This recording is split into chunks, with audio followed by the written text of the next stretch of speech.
उसका कारण क्या है। तो प्रवास का कारण देखो दो तरह का कारण हो सकता है, मतलब हजारों कारण हो सकते हैं, लेकिन इसको अध्ययन की आसानी के लिए इसको दो भागों में बांट लेंगे। ठीक है, हजारों कारण या सैकड़ों कारण, जितने भी कारण हैं उनको दो भागों में मुख्य रूप से बांट लेंगे। एक हो जाएगा तुम्हारा प्रतिकर्ष कारक, ठीक है, और दूसरा हो जाएगा तुम्हारा आकर्ष कारक।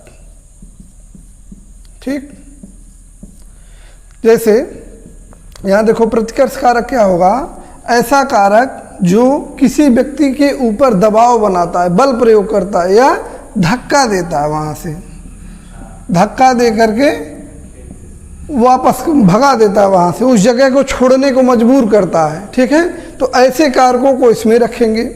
आकर्ष कारक में क्या होगा, किसी व्यक्ति को आकर्षित करेगा। जैसे अमेरिका कोई जाना चाहे तो क्या कौन सा कारक होगा, सबको लगता है अमेरिका बहुत अमीर देश है, बढ़िया घर है, बढ़िया, तो वो सब दिखेगा तो वो आकर्ष कारक है।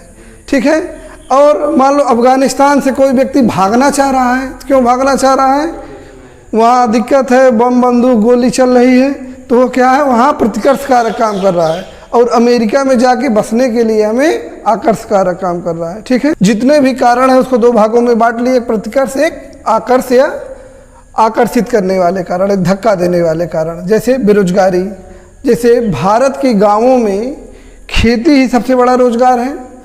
अगर खेती का मौसम समाप्त हो जाता है तो यहाँ के मजदूरों के पास काम भी खत्म हो जाता है, तो इसलिए वह गांव छोड़कर दूसरे जगह कमाने जाते हैं। ठीक है, क्यों, क्योंकि यहाँ रोजगार नहीं है, वे बेरोजगार हो गए तो वह चले जाएंगे कहाँ, कमाने चले जाएंगे। ठीक, तो इसकी वजह से क्या हो गया, प्रवास कर रहे हैं कि नहीं, गांव छोड़ के।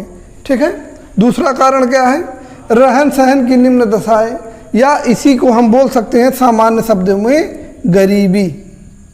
अगर किसी के पास गरीबी है तो क्या, पैसा कमाना है, और पैसा उस जगह पे कमा नहीं पा रहे हैं क्योंकि वहाँ रोजगार नहीं है।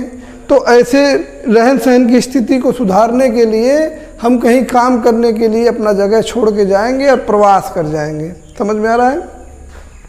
राजनीतिक उपद्रव, जैसे मान लो कोई देश है, जैसे अभी अफगानिस्तान में क्या हुआ कि वहाँ कोई सरकार थी, अमेरिका की सेना थी, तालिबान की सरकार आ गई, तो वहाँ राजनीतिक उपद्रव हो गया, अशांति हो गई, सबको लगा कि अब मारे ही जाएंगे, तो फ्लाइट में लटक लटक के भाग रहे थे। कुछ दिन पहले वीडियो आया था ना, तो राजनीतिक उपद्रव या अशांति हो जाए, मार काट मच जाए आपस में, तो लोग वह एरिया छोड़ के भाग जाते हैं। जैसे यूक्रेन और रूस में युद्ध हो रहा है, तो जहाँ पे लोग मरने वाले हों भागेंगे कि नहीं, यूक्रेन छोड़ छोड़ के दूसरे देश में भाग जाएंगे। ठीक, तो अब देखो तीसरा क्या है, प्रतिकूल, चौथा है प्रतिकूल जलवायु। जलवायु क्या होती है, मतलब वहाँ पे गर्मी बहुत ज़्यादा पड़ रही हो, ठीक है, या ठंडी बहुत ज़्यादा पड़ रही हो, जैसे ध्रुवीय क्षेत्रों में, भूमध्य रेखीय क्षेत्रों में, मतलब किसी के पास पैसा आ गया पर्याप्त मात्रा में, लेकिन वहाँ की जलवायु नहीं सही है, तो क्या करेगा, बढ़िया जगह पे जाके घर बनवाएगा या वहाँ से छोड़ के चला जाएगा। ठीक है, तो जलवायु कारण हो सकता है। सामाजिक, और ये देखो सामाजिक आर्थिक पिछड़ापन, पछवा है, मतलब समाज अगर कहीं पे पिछड़ापन है, जैसे मान लो कोई गांव है जहाँ पे पिछड़ापन बहुत ज़्यादा है। ठीक है, मान लो यहाँ काम करते हैं तो यहाँ ये पूजा पाठ और जैसे आडंबर टाइप है, ये पहनना है, ये नहीं पहनना है। जैसे मान लो कहीं लड़कियाँ रह रही हैं, पहनना है कि नहीं पहनना है, लड़कियों को बाहर निकलना है नहीं निकलना है, समाज में पिछड़ापन है, लोगों की सोच बेकार है जो है वहाँ पे। जैसे कुछ काम नया करने जाओ, टांग लड़ाए कि मतलब ये न करने पाए, कुछ रिस्ट्रिक्शन ला दे, तो ऐसे क्षेत्रों को लोग छोड़ के भाग जाना चाहते, छोड़ो ऐसे गाँव को जो है, चलते हैं कहीं दूसरे जगह बसेंगे कि नहीं। तो इन सब कारणों को हम बोलेंगे प्रतिकर्ष कारक। अब देखो आकर्ष कारक क्या होगा, आकर्षित करने वाले कारक। तो आकर्षित क्या करता है, देखो बेरोजगारी है तो यहाँ क्या हो जाएगा, उल्टा हो जाएगा, रोजगार की बेहतर दशा। अगर बेहतर स्थिति है रोजगार की तो लोग भाग के वहीं जाएंगे कि नहीं।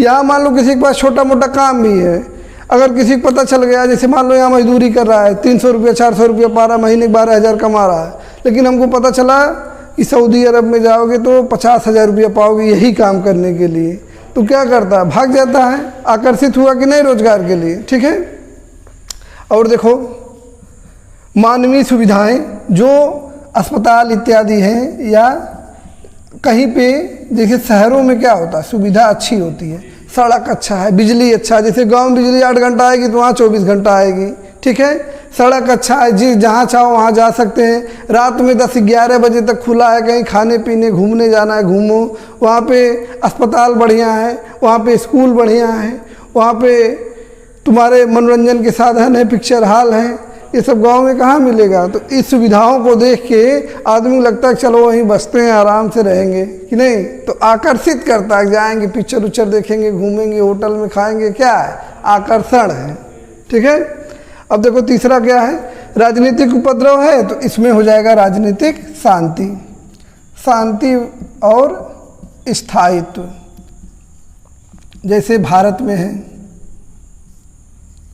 जैसे भारत में हिंदू मुस्लिम बहुत ज़्यादा नहीं हो रहा है, स्थायित्व है। जब होने लगता है भाग जाएगा छोड़ के।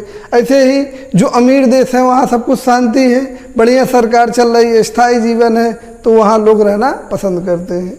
ऐसे ही प्रतिकूल जलवायु है, तो यहाँ क्या हो जाएगा, अनुकूल जलवायु, यानी कि बहुत बढ़िया मौसम है। जैसे चले गए पहाड़ पे घूमने, तो वहाँ तो जलवायु अच्छी है, लेकिन पहाड़ी जो वहाँ की दशाएं हैं वो खराब, मतलब कुछ दिन बाद फिर वो कठिन लगने लगेंगी, पानी वानी की दशा नहीं सही।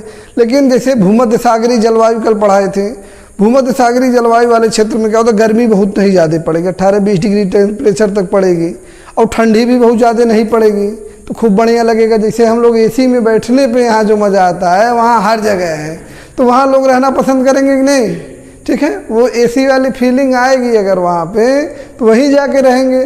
तो ऐसे क्षेत्रों में अनुकूल जलवायु है, तो वहाँ लोग रहना पसंद करते हैं। अब देखो सामाजिक आर्थिक पिछड़ापन, तो इसी का उल्टा हो जाएगा क्या, सामाजिक आर्थिक अगड़ापन, या फिर इसको बोलेंगे पिछड़ापन की जगह उन्नति, ठीक है। उन्नतशील समाज हो या विकासशील समाज, विकसित समाज हो, ठीक है, विकसित समाज या सामाजिक स्थिति, यानी कि वहाँ चाहे कुछ भी खाओ, कुछ भी पहनो, जब मन करे घर आए, कोई बोलने वाला नहीं है, कोई दूसरे के मैटर में टांग नहीं लड़ाता है, कोई ज़रूरत हो तो तुरंत मदद करने भी आ जाते हैं। अगर ऐसा कोई समाज है तो वहाँ लोगों को जाकर रहने मन करेगा कि नहीं।